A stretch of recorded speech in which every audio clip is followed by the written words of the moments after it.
Hello? Can you hear me? I can hear you, Jeff. Can you hear me? Yeah. He's got me on video off right now until he introduces everybody. So, Okay. photo finish, Jeff. Well, it was crazy. Just- I got just- caught in the Jeff, storm. just keep it like that, Jeff. You're good. All right. Sorry about that. I got caught in that storm after a meeting I was at. That's all right. My car does not drive well in the rain, and it was crazy, so I had to pull over. All right. We're going to start here. And as you can see, just under a minute. Perfect.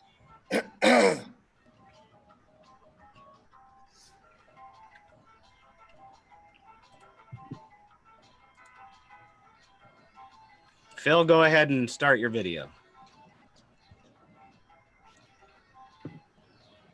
How's that? Beautiful. There we You go. can see the good looks come from me, from my child, huh? Sure.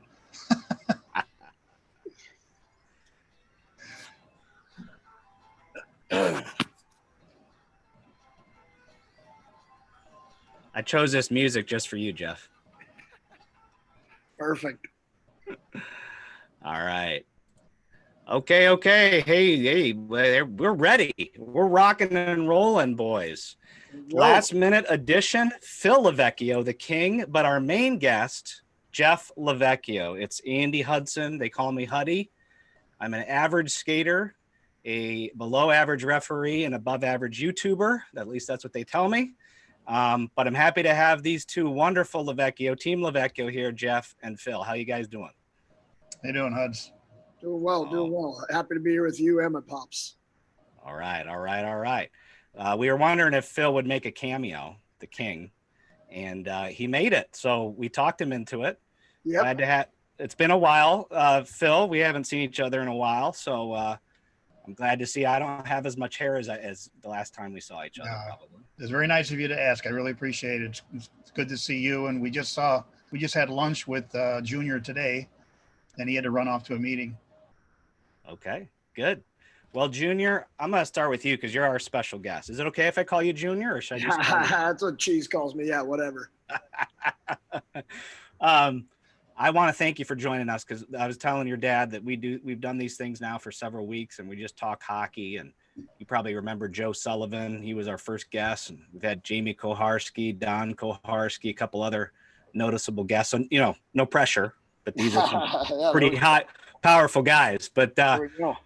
so tell us a little bit about yourself growing up in St. Louis, what it was like playing hockey, and maybe what it was like to have a halfway decent referee as a dad. Yeah, I grew up in St. Louis here. Earliest memories are my dad taking me out of kindergarten, and we'd go and skate around at Creve Court public skates. And as you know, my dad was a very, very good skater. So I just watched him skate. I would go and watch him ref all the time, and I just remember him just buzzing around the ice. And I guess that's where I got my stride from. The only reason I was decent at hockey was because I was a really good skater, or I was fast, I guess. Yeah, so I mean, I just remember always going and watching my dad ref and seeing how he controlled games and how every time he walked in the rink, like everyone was happy to see him. Like every single person that saw him in the rink, whether it was coaches, other refs, parents, everyone was excited to see him. And, he was always happy to be in the rink.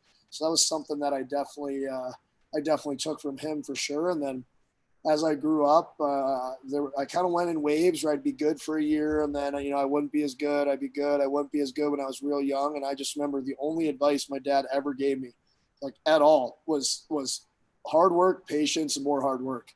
Like that was it. He's like, it's that simple. Like you need to work harder. You got to have patience, believe in your hard work, and then you got to work harder some more. And so that kind of became my calling card. And in 7th grade, I remember.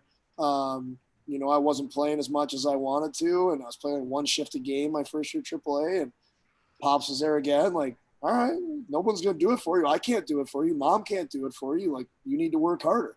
And then I really, really got after it in 7th grade on, and that, again, like I said, that was my calling card, and Was lucky enough. I played in the USHL for 3 years, 17, 18, 19 years old.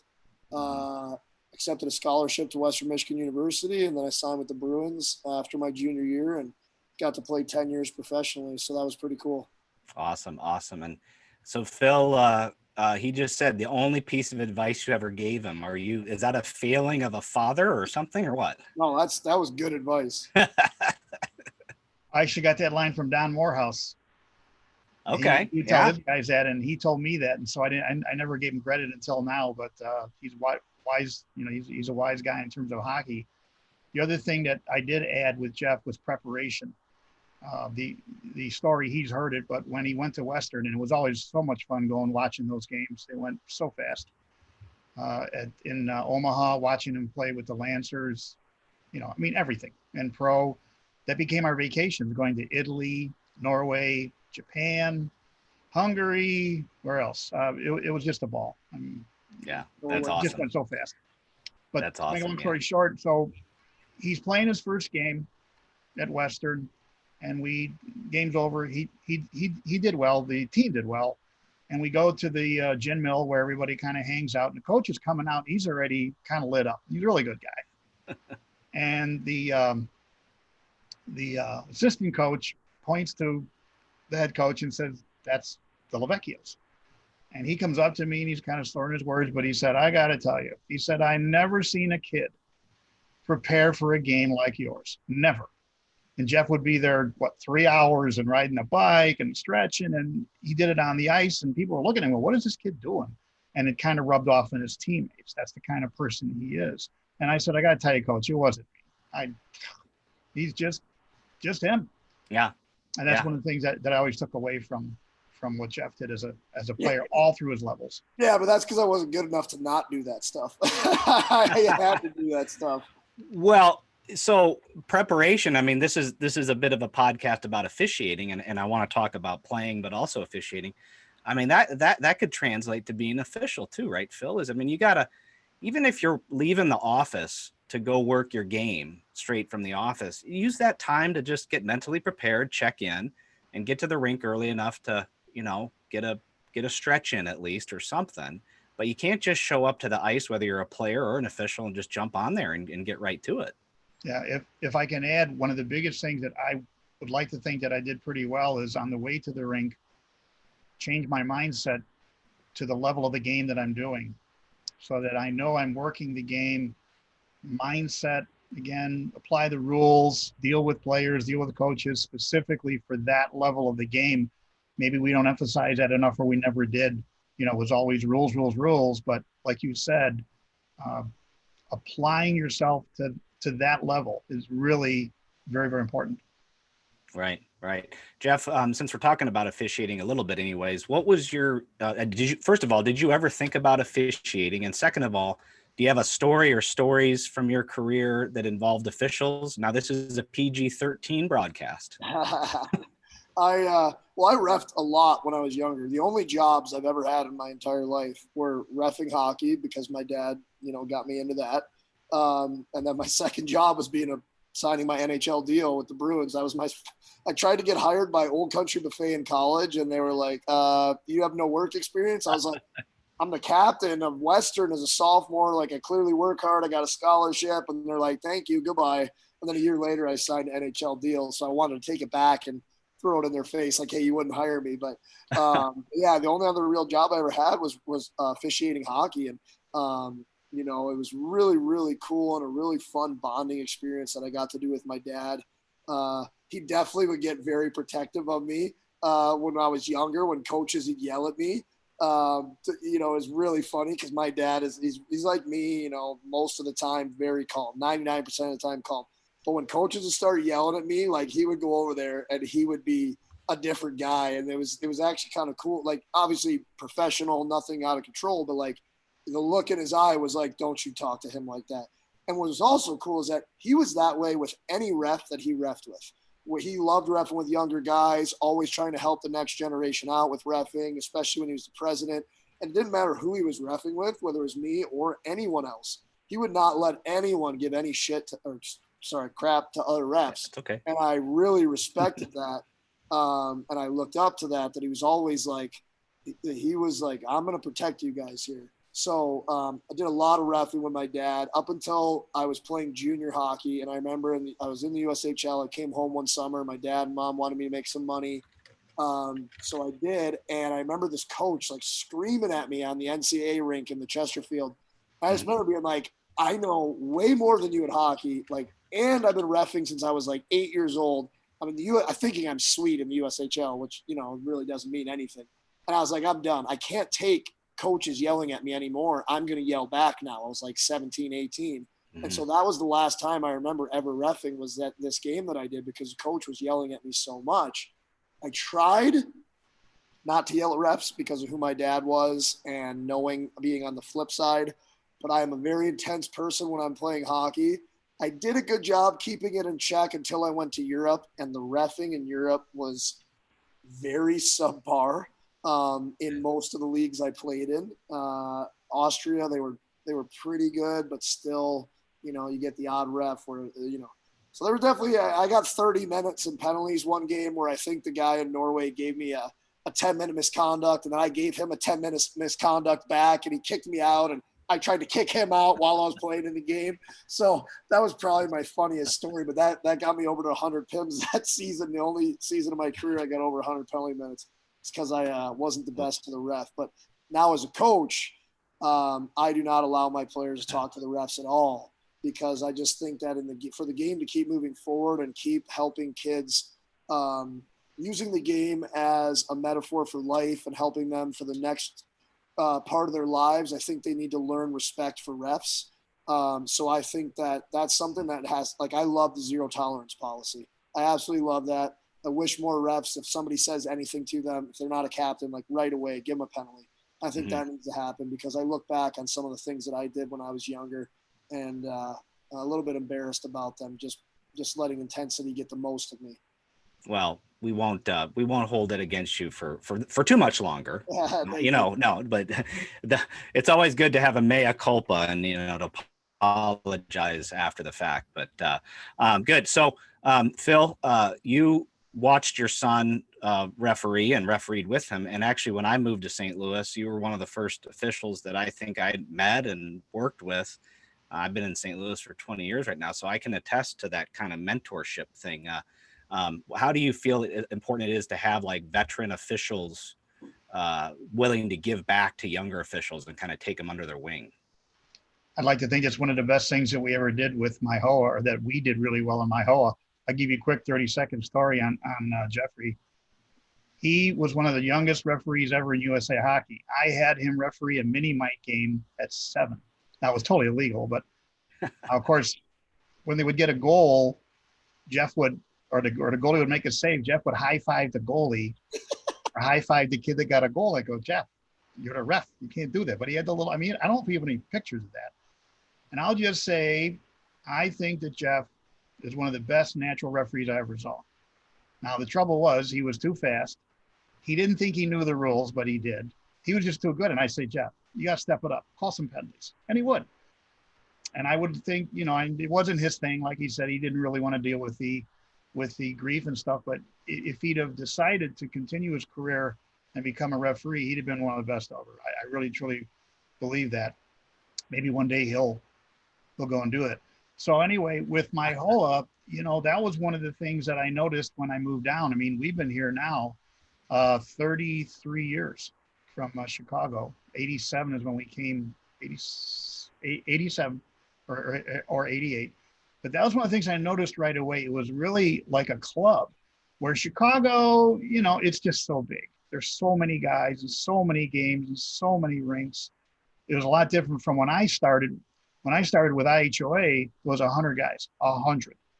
And I was the youngest one, and I was 21. And I was the youngest referee for 5 years. I kept track of it until finally started getting some new people in there.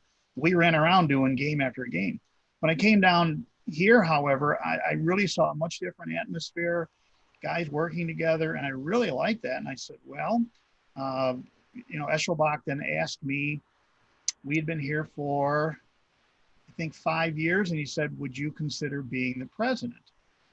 And make a long story short, I said, yeah, but you got to let me do things my way. And he said, do whatever you want.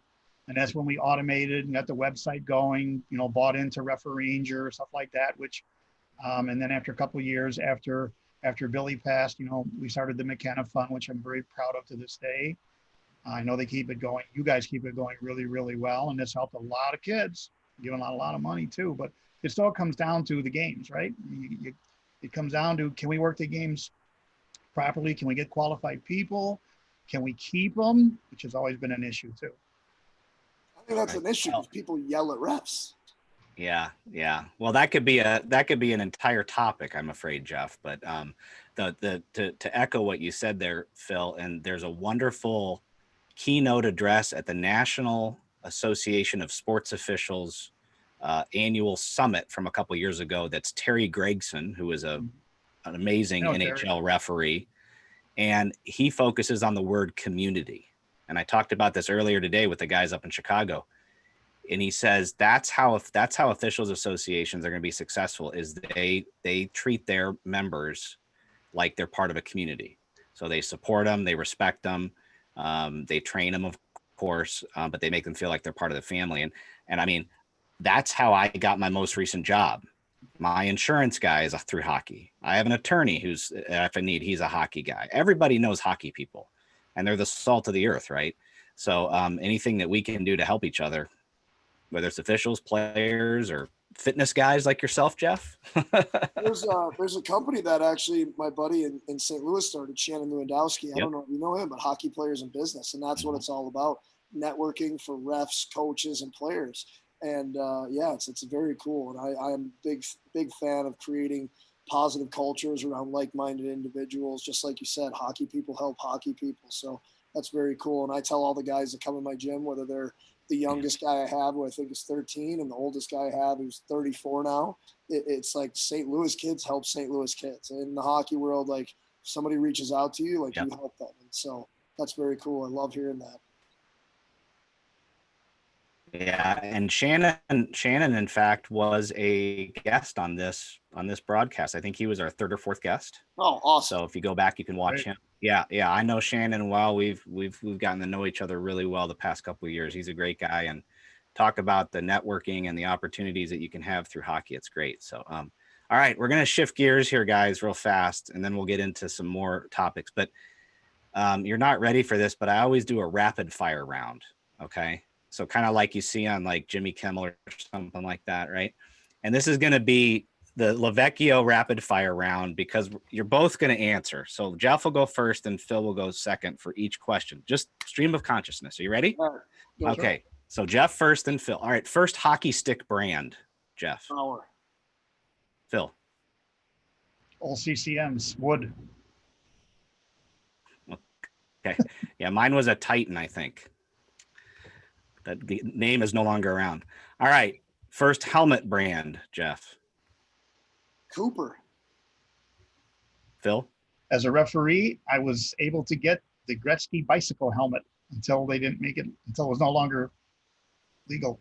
Yeah, I wore that for 1 year. I was hoping you'd say like a Northland or something, like Lanny McDonald. I actually, when I played at college club in Northern Illinois, I wore the old Makita. You know, the old Makita with the old bubble thing. I don't know what that is. No pictures survived, thank goodness. Yeah, Jeff's too young to remember that. All right. Favorite NHL player when you were a kid, Jeff? Joe Sakic. Okay, Phil? Bobby Hull. Okay, good. Most influential St. Louis amateur hockey person, Jeff? You can't say each other's names. Scott Sanderson. There you go. Okay. Don Morehouse. Yeah, good. 2 AAA guys. Great answer. Best old school St. Louis area rink, Jeff?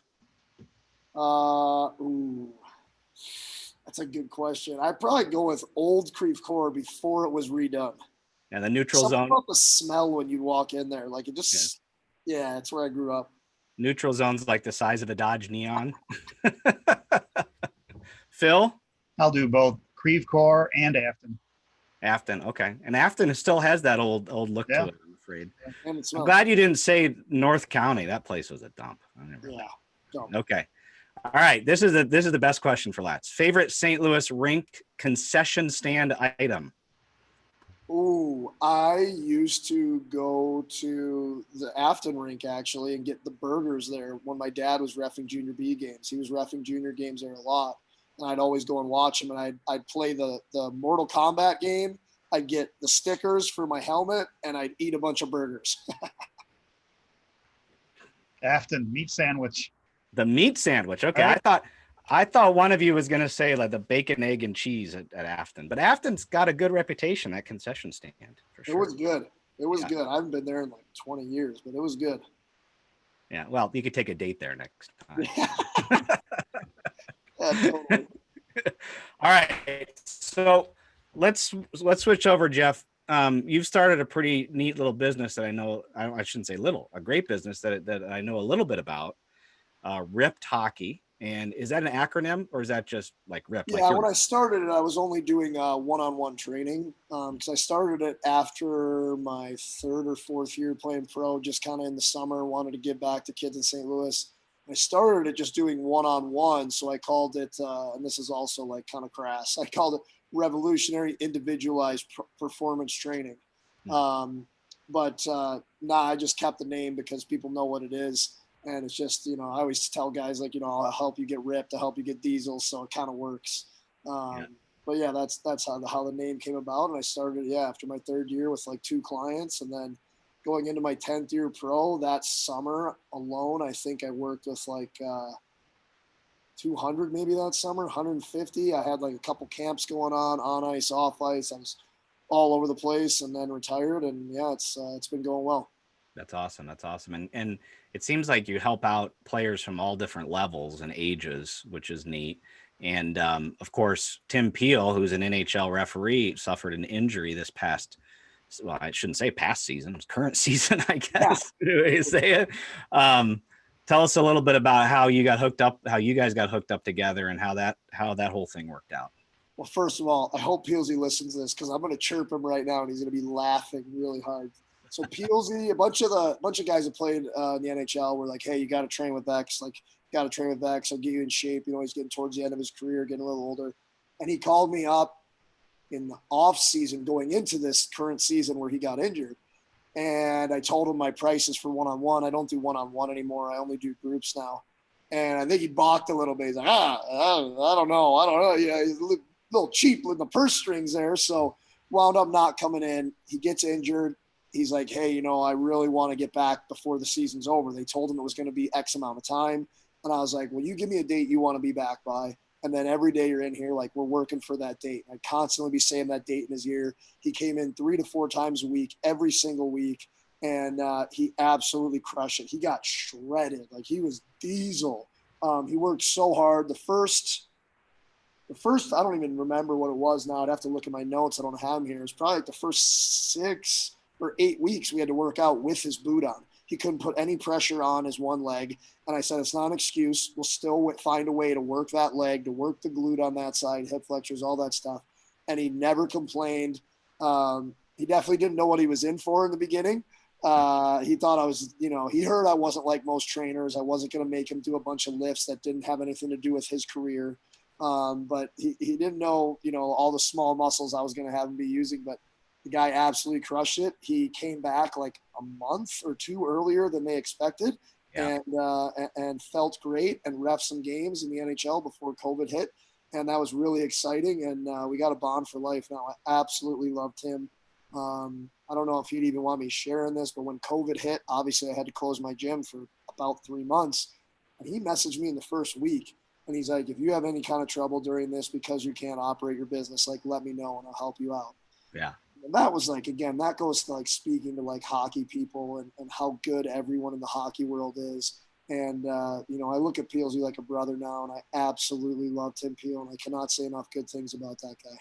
Yeah, he's I've gotten to know him fairly well the past couple years too, and I can't say enough good things about him. That's fantastic. Phil, you've been a little quiet there, but the fitness level of officials has taken a much higher importance over the past several years. I mean, it feels like when I started, I've been at this for over 30 years, and you a little bit longer maybe, but it really wasn't that important. Do you have any memories about being fit, or if you could have been more fit? I don't know. Well, number one, yeah, I should have been more fit. But earlier on, when I was 25, Joe Prescott, you know who that is. Joe and I went up because we were entertaining, maybe trying to become professionals. We went up to Canada to a very well-known camp, Andy Van Helleman's camp. And all we heard about was how good the Canucks were. And let's just say we were in pretty good shape. In fact, we were in very good shape. So we blew out all the records for sit-ups and fitness and whatever. And I kind of brought that back, although in Chicago, there really was a lot of emphasis on that. And I got to tell you why, because we were so busy covering all the darn games, there really wasn't much emphasis on that. And to USA Hockey's credit, now with the camps and fitness and, you know, they have to do running and timings. And so they've made fitness a huge part of being an official, just as much, in my opinion, as the mental game, dealing with the rules, dealing with players and coaches and so forth. But right. I'm glad to see that. Right. And I've been having a heck of a time the past couple of months because, I mean, I don't skate as much as I used to, but I feel like my skating muscles are just dwindling. So Jeff, maybe you can give us a few little quick pointers without, giving away your whole secret here. But for officials, what are some important muscle groups that we should be thinking about while we're getting ready for the hopeful upcoming season? First of all, I don't believe in secrets. That's why I have an Instagram. I put out everything that I do daily on there. I just take videos while I'm talking and working with the guys. I think anyone that holds knowledge, maybe they don't have as much knowledge as you think they do if they're trying to hold on to it. But I think that, well, first of all, I used to watch my dad's pre-reffing stretching routine, and it was like a calf stretch. I think that was it. I think he'd buzz in there, he'd stretch his calves on the wall. That was all he did. And somehow he was faster. Like this? Yeah, he was faster than every player on the ice. Every game I ever watched him ref, it was crazy.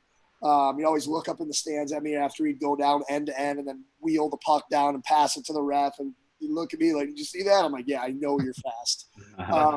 But I think a big thing is activation. And so, like, when I was and I actually just met with Jamal Mayers, and we were talking about when he was playing, when I was playing, dynamic, warm up, all this stuff. And now it's more about activating the muscles between what I call your core, between the nipples and the knees. So we want to focus on activating your glutes, your hip flexors, your abs, your obliques, glute medius. Like, you want to activate all of those muscles there, because then everything else warms up and everything kind of moves from the center out. So you don't need to have like some crazy long warm-up routine where you need to have a ton of space. Like, our activation series that I do with all of my clients, they do almost in like a 5 foot by 5 foot area. So I think, and then after that, like, working on mobility, working on, your hips, your hip flexors, your thoracic spine mobility, and then, speed, plyos. And even if you just do body weight strength, like, doing something every day will help. And if anybody doesn't know what to do, like, just follow me on Instagram at Jeff LoVecchio, and you'll see stuff that I do with hockey players. And, if you go down in the videos long enough, you'll see stuff I was doing with Tim Peel too. Yeah. And speaking of Tim Peel again, we were going to have that Tim Peel camp this summer, which last year was fantastic, by the way. We had, I think, almost 30 campers, and I mean, they just had a great time. And talk about community. I mean, they came together, they had meals together, got to spend more time with guys that normally you're just in the room with for pregame. You work the game and then you leave. You were going to help out with that camp.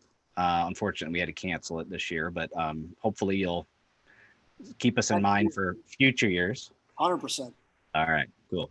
Can you guys believe it's been 30 minutes already? Time flies.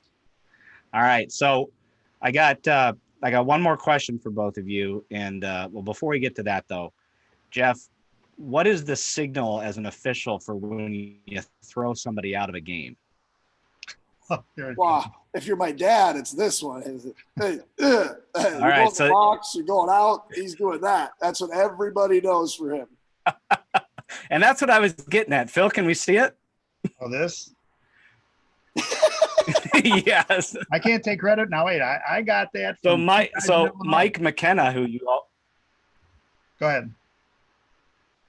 Okay. All right. Yeah, Give me credit where credit is due. Mike. Go ahead, Huddy.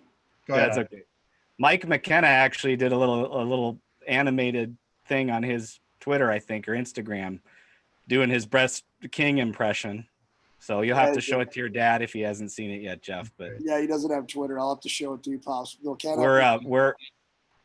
That's how we know you, Phil, and we'll always know you for that. I'm not that original. Trust me. I got that from two guys in Illinois, and I didn't know how you threw somebody out. And I thought you just said you have to leave, and the guy goes, no, and he kind of lays back and gives him the alley-oop, and I'm thinking, I guess that's what I do. Well, let's say I emphasized it maybe a little more than I should have, and that became my calling card. Right. You're unreal. Well, maybe we'll have USA Hockey make it an official signal. They should. All right. So last question, and then we got to wrap it up. Jeff, what are you most looking forward to once the NHL season comes back? And hopefully it does. I personally had a chance to work with quite a few NHL guys throughout COVID, whether it was in person or online. So I'm really, and a lot of new guys that I had never worked with before as well. So I'm excited to watch all of those guys and talk to them and see, how their bodies are feeling after. And, one guy I worked with multiple time NHL All-Star, been in the league for like 14 years. I'd never trained him before, and he went with me for like 16 weeks throughout COVID. So really excited. He said he feels young again. So I'm excited to watch those things. Now that I'm not playing anymore, I get more excited about watching like how they're functioning and stuff like that. So yeah, that's definitely what I'm looking forward to here. And just having hockey back and the energy that brings and, having something to do at night. Yeah. Yeah, for sure. It'd be really great to have it back because there's so many people that miss it. Like you said, we miss the community that surrounds all levels of hockey. It will come back. I guess all we ever say is the word vaccine, right? But there will be one. We will get back. It might be a little bit yet, but yeah, it will come back. We'll keep our fingers crossed. Parting thoughts for you, Phil. There's still a lot of people, old timers like myself, and maybe even older in the association. You may not have connected with them over the years. If they're watching, what do you have to say to some of our guys, like, let's say, like a Mark Heisen or something? Does Mark not work anymore? Or he does. No, he still skates. Yeah. Well, I'm going to tell you all. I tell them also, I guess I'm going to have to come back again, do a few more games before they don't let me do them anymore. I really like to do it. I've had a few, I'd say business has been crazy. I tried to take a few years off and it turned into 4.5 years now.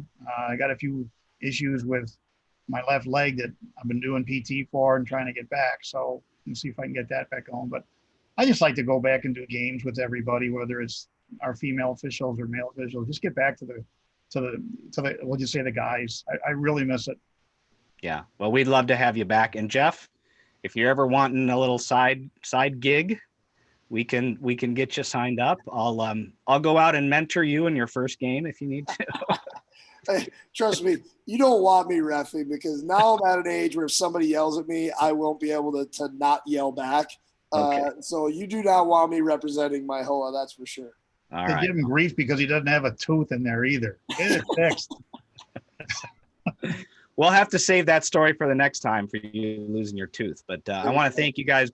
I want to thank you guys both for joining me. I know Phil was a last-minute addition on the cameo appearance, but you did a fantastic job, Phil. Look, it's great seeing you. And Jeff, always good to see you, and we'll see you out the rinks. You guys have a great weekend. And for those of you that are watching next week, and this is something, talk about community, guys. Next week on the 21st, we're going to do an appreciation event that we've had in person, but we're going to do it virtually. And so we're actually going to give out some awards, especially to some of our younger officials. Nice. Virtually, and some of our veteran officials. And just to say thank you for their commitment, their achievement, their dedication, all that, which I think is crucial. So maybe you guys can tune into that as well. That's on Tuesday, the 21st at 7 7:30 p.m. I think. Yeah, 7:30. Put me on your email list, Andy, would see- you? Okay. Yep. Same bat channel, same bat time, if you want to think of it that way. Cool. Okay. There you go. Jeff, thanks again. Absolutely. Thanks for having me, Huddy. Okay. Phil, great to see you. Take care, fellas. My pleasure. Good night. All right. Bye.